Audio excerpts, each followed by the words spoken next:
À la saison suivante, il y en aura 15 000.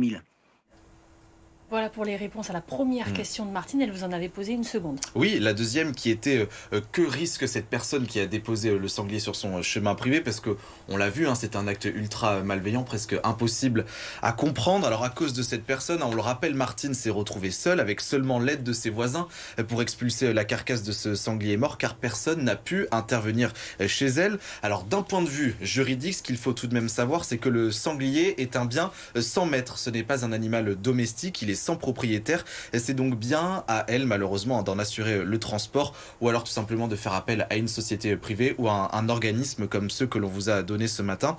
Cependant, la situation n'est pas normale. Martine peut donc se tourner vers la justice pour qu'une enquête soit ouverte. Et c'est ce que nous explique maître David-André Darmon, avocat au barreau de Nice.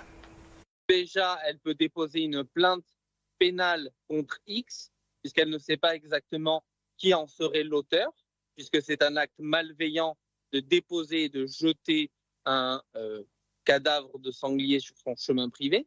Et d'autre part, elle peut même essayer de voir dans quelle mesure elle pourrait engager la responsabilité de la commune, même sans faute, puisque ce n'est pas de sa faute si sur son chemin privé à elle, elle a reçu ce cadavre qui au départ est un bien sans maître et qui par malveillance et par manque d'hygiène et par défaut de surveillance, etc., s'est retrouvé sur son chemin privé à elle. Pour retrouver l'auteur de cet acte malveillant, on imagine que ça va être très compliqué. Pour autant, que risque-t-il?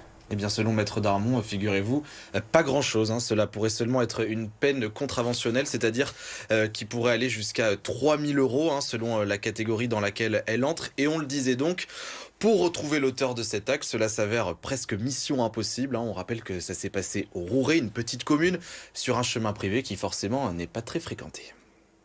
Je ne pense pas que ce chemin privé, il y ait des témoins, mais bon, elle peut faire un appel à témoins. Je ne pense pas que sur ce chemin privé, il y ait des caméras, mais si elle a des faisceaux d'indices qui permettent de démontrer la faute d'une personne privée, alors elle est en droit de poser plainte. En tout état de cause, elle peut, à titre préventif, poser une plainte. Se posera, à mon sens, une question probatoire, puisque comment va-t-elle prouver qu'une personne a mis cet animal-là autrement qu'en le disant? Voilà, donc une mission plutôt compliquée pour Martine si elle souhaite aujourd'hui retrouver l'auteur des faits.